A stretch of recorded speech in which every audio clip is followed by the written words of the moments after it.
हट गई। ये हेलो एल्केन्स हेलो एरीन्स में एक बार इसको रिवाइज करते हुए आगे बढ़ जाएंगे, ज़्यादा टाइम नहीं लेगा। ये टेट्राक्लोरोमीथेन कार्बन टेट्राक्लोराइड के लिए ये लार्ज क्वांटिटी में प्रोड्यूस किया जाता है। रेफ्रिजरेंट, पर्परेंट, एरोसॉल की तरह फीड क्लोरोफ्लोरोकार्बन में यूज़ किया जाता है। फार्मास्यूटिकल कंपनी यूज़ करती हैं इसे। क्लीनिंग फ्लूइड की तरह भी यूज़ किया जाता है, डिटर्जेंट की तरह यूज़ किया जाता है, घर में भी यूज़ किया जाता है। लेकिन अब इसकी तारीफ़ हो गई, इसके बारे में बुराई कर देते हैं कि लीवर के एक्सपोजर को ये एक्सपोजर करने पर कैंसर हो जाता है लीवर में, डिजीनेस, फटीग, वॉमिटिंग वगैरह हो जाती है, permanent damage to the nerve cell हो जाता है, फिर हार्ट बीट रुक जाती है, मर भी सकता है इंसान। ये इरिटेट करता है कि कांटेक्ट में आने को। और सबसे बड़ी बात ये है कि ट्राइक्लोरोकार्बन जो है ओजोन लेयर को भी ख़राब कर रहा है। Depletion of the ozone layer होने लगता है इसकी वजह से। और अगर ओजोन की लेयर ख़राब हो गई तो क्या क्या प्रॉब्लम हो सकती है वो हम लोग देख लेते हैं। ओजोन की layer is believe to be increasing the immunity. UV rays के ख़राब होने की वजह से हम लोग के ऊपर इंक्रीज हो जाता है स्किन का कैंसर, आई की डिजीज़, डिसऑर्डर, पॉसिबल डिस्ट्रप्शन हो जाता है इम्यून सिस्टम में भी। फेरॉन क्या होता है? क्लोरोफ्लोरोकार्बन का जो है मीथेन और इथेन का कलेक्टिव नोन एज फेरॉन बोला जाता है। एक्सट्रीमली स्टेबल होते हैं, इनकी तारीफ करो सबसे पहले। एक्सट्रीमली स्टेबल होते हैं, रिएक्ट नहीं करते, ये बहुत अच्छी बात है कि नॉन टॉक्सिक होते हैं, नॉन कोरोसिव होते हैं और जल्दी लिक्विफाइबल गैस हैं ये। फेरॉन 12 CCl2F2 जो है, एक कार्बन, दो क्लोरीन, दो fluorine, is one of the most common freon industrial use में जो होता है। ठीक है, freon 12 CCl2F2 is one of the most common freon in industrial use में बहुत कॉमन है ये। इट इज़ मैन्युफैक्चर्ड फ्रॉम, ये बनाया किधर से जाता है? ट्राइक्लोरोमीथेन से, बाय स्वार्ट्ज रिएक्शन। टेट्राक्लोरोमीथेन से, यानी CCl4 में अभी हम लोग ने पीछे पढ़ा कि वो यूज़ किया जाता है अलग अलग तरीके से बनाने के लिए। तो ये बता रहे हैं कि ट्राइक्लोरोमीथेन से फेरॉन को बनाया जाता है। कौन सा? दो फ्लोरीन वाला CCl2F2 जो है स्वार्ट्ज रिएक्शन से बनाया जाता है। This is usually produced for aerosol, propellant, refrigeration and air conditioner purpose की यूज़ किया जाता है। Air conditioning purpose. By 1974, total Ferron production in the world was about 2 billion 10⁻⁹ pound annually use किया हुआ है 2 billion pounds annually। 1947 में पूरे world में यूज़ किया जाता है। Total freon production in the world was about 2 billion pounds annually।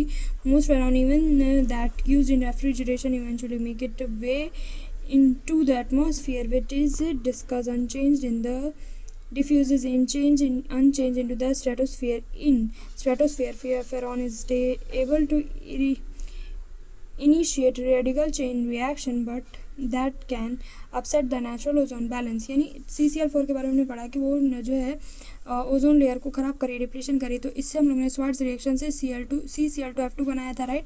Swarts reaction से ये क्या कर देता है? ये 2 बिलियन पाउंड बन रहा था 1974 में एनुअली, साल भर में। ठीक है, मोस्ट फेरॉन जो है even that use in refrigeration की तरह यूज़ किया जाने लगा, जो क्या करने लगा? स्ट्रेटोस्फीयर। ये स्ट्रेटोस्फीयर किस लेयर को ख़राब कर रहा है? स्ट्रेटोस्फीयर को ख़राब कर रहा है, जिसकी वजह से वहाँ पर क्या कर रहा है? फ्री रेडिकल मैकेनिज्म शुरू हो जाता है, फ्री रेडिकल रिएक्शन शुरू हो जाएगा, जिसकी वजह से अपसेट हो जाती है ओजोन की लेयर। ये याद रखना, ठीक है। फेरॉन के बारे में हमने सिर्फ एक ही कंपाउंड के बारे में यहाँ पे पढ़ा है, CCl2F2, जो किससे बनाया जाता है? स्वार्ट्ज रिएक्शन से बनाया जाता है। फेरॉन किसको बोला जाता है? क्लोरोफ्लोरोकार्बन का मीथेन और ethane collectively known as freon. Extremely stable, unreactive, non toxic and non corrosive, easily liquefiable gas है। ये इसकी तारीफ़ें हैं सारी। स्वार्ट्ज रिएक्शन से हम लोग CCl2F2 बनाते हैं। और ये एनुअली कितना बनाया गया था 1974 में? 2 billion 10⁻⁹ pound annually. Most of the freon even that use in refrigeration में यूज़ किया जाता है, जो क्या करता है? स्ट्रेटोस्फीयर को ख़राब कर देता है, फ्री रेडिकल मैकेनिज्म चलाने लगता है वहाँ पर, और ओजोन लेयर क्या हो जाती है? डिस्टर्ब हो जाती है इसकी वजह से। अब हम लोग DDT पढ़ लेते हैं। DDT क्या है? पी यहाँ पी है, स्टैंड्स फॉर पैरा। ठीक है, para dichloro diphenyl trichloro ethane, 2 carbon वाला है। ठीक है, DDT is the first chlorinated organic insecticide. ये इंसेक्टिसाइड की तरह यूज़ किया जाता है। हमने शुरू में ही पढ़ा था, ये इंडस्ट्री और एग्रीकल्चर में यूज़ किया जाता है। तो इंसेक्टिसाइड के बारे में अभी तक नहीं पढ़ा था, तो हम लोग वो पढ़ रहे हैं। DDT सबसे पहला chlorinated organic insecticide was originally prepared in 1873, but it was not until 1939 the Paul Muller of the Galgi Pharmaceutical in Switzerland discovered the effectiveness of DDT as an insecticide. Paul Muller was awarded the Nobel Prize in Medicine and Physiology in In 1948, for the discovery, the use of DDT increases enormously on a world wide basis after world war two. ये बहुत ज़्यादा कब बढ़ गया?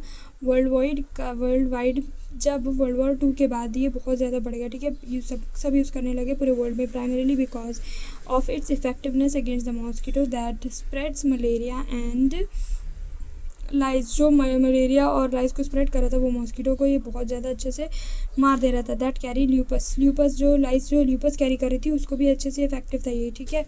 However problem related to extensive use of DDT begins to appear in the late 1940 में many species of the insects develop resistance to DDT आ जाएगा, and it was discovered to have a high toxicity towards fish. The chemical stability of DDT and the fat solubility compounded the problem. DDT is not metabolized very rapidly by animals. Instead it is deposited and stored in the fatty tissue, जिसकी वजह से क्या हो जाता है यहाँ पर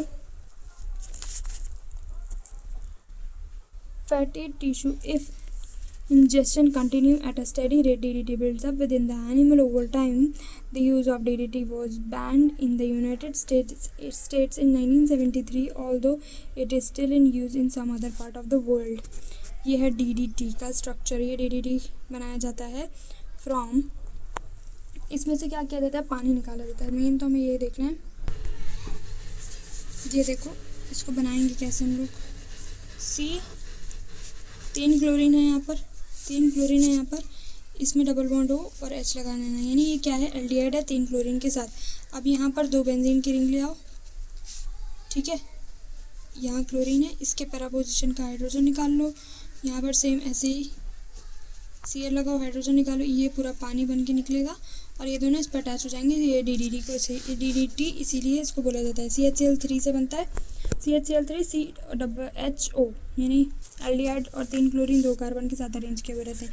इसको एक और बार फटाफट रिवाइज कर लेते हैं कि DDT सबसे पहला ऑर्गेनिक इंसेक्टिसाइड है जो इन लोग ने स्विट्ज़रलैंड में निकाला था, डिस्कवर किया हुआ था। इनको नोबेल प्राइज़ भी मिली थी पॉल मिलर को। किसको मिली थी? पॉल मिलर को नोबेल प्राइज़ भी मिली थी।